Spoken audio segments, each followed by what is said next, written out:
So you want to know how to clean your throttle body. Here's how you do it. Start off by coming over here and opening your hood.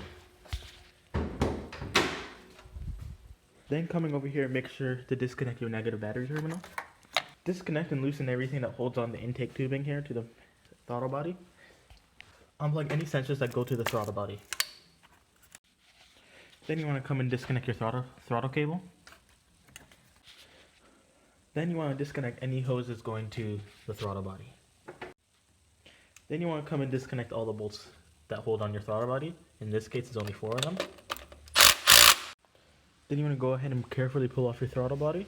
Spraying here, I like to put it in a bucket here. You can spray down into there, spray here, mostly in there, and spray up in here.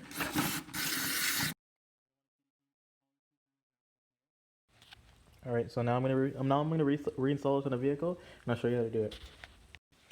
If your gasket's ripped, torn, or in any way destroyed, replace it. Don't even try reusing it. Just replace it. Just trust me, it's just a good thing to do. You can use gasket maker or go to your local dealer or local AutoZone or whatever to buy a new gasket. My gasket's in good shape, so I'll be reusing mine. As you can see here, I have actually reattached one of the coolant hoses since it's easier to attach it while where the throttle body is halfway off, because it's kind of hard to get your hands in there while you're doing it. Just line up the hole, push it on, and that's how you bolt it up. Get the bolts and reinstall them. Now for this step, you don't want to tighten it too much. If you tighten it too much, you risk breaking the bolt inside the intake manifold, and that's just bad because just trying to get that out and it won't seal properly just won't be a good thing. I recommend throwing it hand tight, but since I know what I'm doing, I know how to use a drill without over tightening it.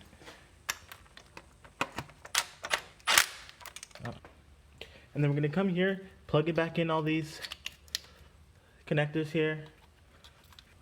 Connect any hoses or lines that you didn't connect back. Connect back your throttle cable. Then make sure double check everything's on. As I know what I took off, so everything's back on. I know that for sure. So now I can go over here, grab my intake tubing, rest it there, put it back on. Don't forget the metal ring that goes around there. I almost forgot it. That won't be good if you forget it. And just reverse everything we started with, and you should be back and done, back and ready. Now you can go connect back your negative battery terminal. Then close down your hood and you'll be good to go.